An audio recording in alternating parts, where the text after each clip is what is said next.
as you can see, I've got my base floor plan open. It's just a basic project. From there, which you'll go is insert panel, click on link image, find the image that you want to link, which I've got already selected, and open it.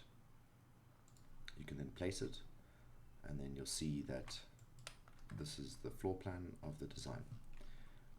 You'll notice here I've got a scale on the right here, on the left here, sorry, that shows the actual length in real terms that I need it to be.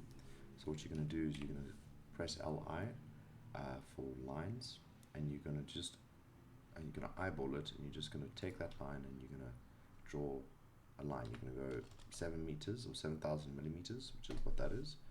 And now you can see that here's the line that we needed, and this is the line we needed to scale towards that. So what you're then going to do is you're going to select your image, you're going to click on scale, click on this bottom datum point, click on the maximum that you want to scale, and then you're going to click to what it needs to be. And now you'll see that your I'm just going to test here. This should be a meter, and it is. And now you've got a scale plan that you can use to draw your building. So if you now take wall, and you just draw your walls, you draw over the floor plan, and you create your building. Thank you very much.